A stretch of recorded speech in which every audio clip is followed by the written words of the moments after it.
시장공감텔의 하이라이트 김동섭 인사이트입니다. 안녕하십니까? 네, 안녕하세요. 네, 저희 오자마자 얘기 나눈 게 내일 또 쉬네. 자, 그렇습니다. 자, 흐름이 끊기고요. 일단 이 탄성이라는 게 좀 없어집니다. 그래서 지금 계속 추석 연휴 전후로 해서 힘든 날들인데요. 뉴욕 증시 오를 때는 못 따라가더니만 내릴 때는 같이 내립니다. 자, 어떤 사항도 봐야 될까요? 미국 국장이 지난주 금요일 날 하락을 했죠. 하락을 했는데 제가 예측했던 캔들이 나왔죠. 기억하시는 분들은 알겠죠. 제가 음봉으로 메워주는 캔들이 나오는지를 꼭 확인하라 그랬었는데 일단은 음봉이 나왔습니다. 근데 이유를 이제 봐야겠죠. 사실 미국에서는 지표가 굉장히 좋아요. 실업률이 1969년도 이후로 약 49년 만에 3.7 최저까지 나온 상태인데 국채 수익률이 급등을 합니다. 이제 3.24를 뚫었죠. 의미가 굉장히 큽니다. 이 국채가 사실은 낮은 금리였는데 그 이유는 아시겠지만 양적 완화를 하면서 국채를 계속 매입을 했어요. 근데 이제 국채 금리가 올라갑니다.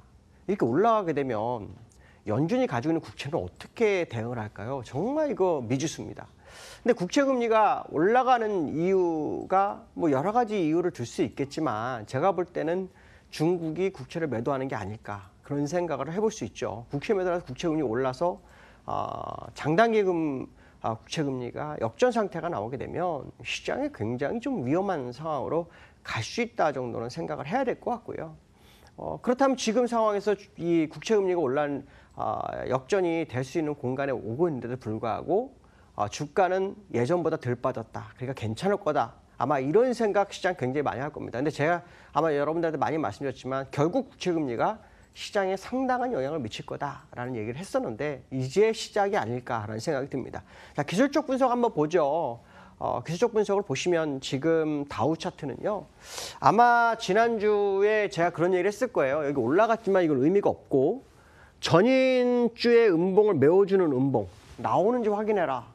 근데 지금 보시면 윗꼬리가 상당히 깁니다. 아랫꼬리도 물론 있죠. 오주선에서 지지력을 보이면서 움직이는 모습은 있지만 현재 상황으로 본다면은 그때 무슨 말씀드리냐면 전주 음봉을 메워주는 음봉이 나오면 일단 미국 시장은 끝났을 확률이 있다. 뭐 이런 표현을 썼죠. 그렇다면 이제 언제 확인하죠? 이번 주 확인합니다. 이번 주에 만약에 또다시 저점, 여기 보시면 두 개의 아랫꼬리가 있는데 이걸 다 깨버리는 캔들이 나와버리면 일단 하방 압력이 거세질 거고요. 실제로 국채 금리가 2.9 정도 됐을 때 미국 시장의 하락은 이거였습니다. 근데 버텨내고 올랐죠. 그래서 제가 아마 이 장은 아마도 설거지 장세일 것 같다. 뭐 그런 표현을 썼었는데 2.9일 때 여겼는데 3.24였는데 이거다? 이거는 믿으면 안 되죠.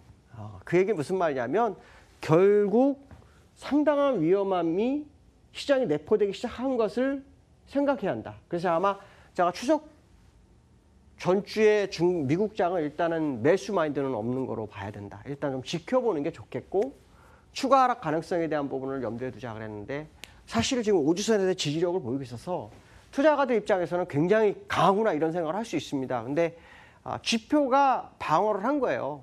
근데 중국이 미국에 지금 그 여행객을 막 줄이거든요. 그러면 미국에서 가장 문제가 될 게 뭐냐면 앞으로 한 3, 4개월 뒤에는 서비스 지수가 굉장히 안 좋아질 겁니다. 서비스 지수가 안 좋아진다는 것은 결국 고용에도 영향을 미칠 거죠. 그러니까 지금 최저가 어쩌면 바닥을 치고 올라갈 수 있는 공간에 있다라고 봐야 됩니다. 무슨 말이냐면 실업률이 늘어날 수 있다는 거죠. 그것은 단기적인 게 아니라 적어도 한 3개월 정도 시간을 두고 보셔야 되겠지만 만약에 3개월 뒤에 실업률이 올랐다? 그럼 그전에는 주가는 다 빠집니다. 그러니까 어쨌든 지금이 미국 시장에는 상당한 변곡에 들어와 있는 것 같다. 그래서 아마 2008년도 10월에 머니투데이가 개국할 때 그때가 바닥으로 마지막까지 가면서 되돌리는 자리였죠. 지금은 꼭지에서 돌리는 자리이기 때문에 상당히 좀 시장의 충격이 가해질 수 있는 공간이 있다라고 판단을 하고 있고요.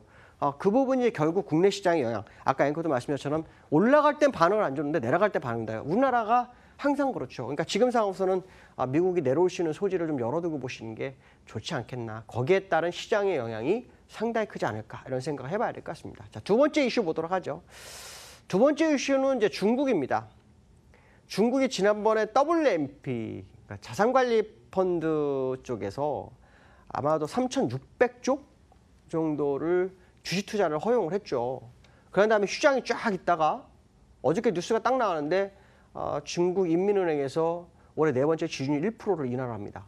그러니까 지준율이 한 15%대에 지금 돼 있죠. 이걸 보면서 이제 투자가들 그런 생각을 많이 합니다. 야, 중국이 결국 경기 부양하는구나. 전혀 아니죠. 경기 부양하고 상관이 없습니다. 이전에 만약에 미국이 양정화라는 상황 속에서 뭐 그럴 때 이런 뉴스가 나왔다면 지금 중국은 상당히 많이 날아갔을 거예요. 그런데 지금 상황은 그게 아닙니다. 무역 분쟁이 지속되다 보니까 여러 가지 문제가 발생하는데 가장 큰 문제가 경기 침체 가능성. 이게 침체를 막겠다는 거죠. 두 번째는 외국인 자본이 그나마 나갈 수 있다라는 생각을 하는 것 같습니다. 그러니까 그거를 방어하기 위해서 지준율 인하를 한 거다. 그래서 유동성을 시장에 둔 거다. 그러니까 이게 어떻게 보면 주식시장을 부양하는 분위기가 아니라 주식시장의 하락을 방지하는 그런 정도. 그래서 아마 그때 그런 표현을 썼을 거예요. 제가 중국과도 우리나라가 디커플링 가능성이 있다. 그러니까 물론 아직 확인 안 됐습니다. 왜냐하면 일주일을 쉬어버렸기 때문에 중국은 이번 주에 확인을 해봐야 되겠죠. 제가 볼 때는 이 인민은행에서 지준율 인하가 부양 쪽으로 시장을 봐야 되냐고 한다면 그렇지 않겠다. 그렇다면 결국 중국 시장이 좋은 쪽이 아니라 나쁜 쪽으로 흘러가는 것을 방지하는 제로일 거다밖에 해석이 안 된다는 거죠. 그렇다면 오늘 중국장이 만약에 열린다면 거기에 시장 대응이 상당히 좀 중요하지 않을까 이런 생각이 들고 있고요. 자, 기술적으로 한번 중국장을 보시면요. 지금 상해 종합주가 지수를 주로 보는데 이 하방 경직성을 만들었어요. 네, 만들었는데 문제는 뭐냐면 무역 분쟁이 끝나지 않은 하방 경직성. 이거는 우리가 100% 신뢰하기는 어렵다. 그 얘기는 무슨 말이냐면 또다시 윗꼬리가 만들어질 수 있습니다. 올라도 제한될 소지가 굉장히 크다는 거죠. 만약에 무역 분쟁이 해결된 상태에서 이 차트였다면 아마 저는 강력 매수 시그널을 제시했을 것 같아요. 근데 지금은 그런 상황이 전혀 아니다라는 생각을 해봐야 될 것 같고요. 자, 세 번째 이슈를 좀 보도록 하죠. 자, 세 번째 이슈는 우리나라 시장에서 외국인이 한 1조 7천억 정도 매도를 했어요. 이거를 보면서 이제 고민이 많습니다. 여러 가지 이유를 제시할 수 있는데 첫 번째는 중국의 MSCI 그 지수에 비중이 더 늘어난다고 하죠. 그런 부분들이 셀코리아를 지속하고 있는 상황인데 추가로 하락할 거냐, 그러니까 추가로 매도를 해서 더 하락할 거냐, 매수할 거냐 이거를 본다면 매수는 아닌 것 같습니다. 물론 기술적으로 한번 본다면 지금 자리가 역회된 숄더 가능성을 보이는 차트를 가지고 있어요.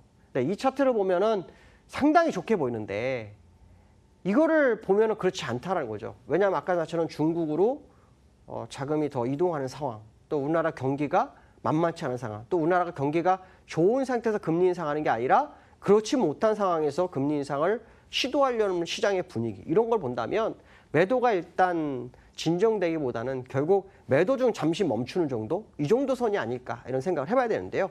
기술적 분석으로 잠깐 보면 지금 현대 국내 장시는 굉장히 좋게 보입니다. 아시겠지만 역회된 숄더의 모습이 보이고 있는데 믿음이 잘 가지 않습니다. 좀 더 두고 보시는 게 좋을 것 같고 추가 하락 가능성에 대한 염두를 좀 갖는 게 좋지 않을까 이렇게 말씀드릴 수 있을 것 같습니다. 여기까지 하겠습니다. 감사합니다.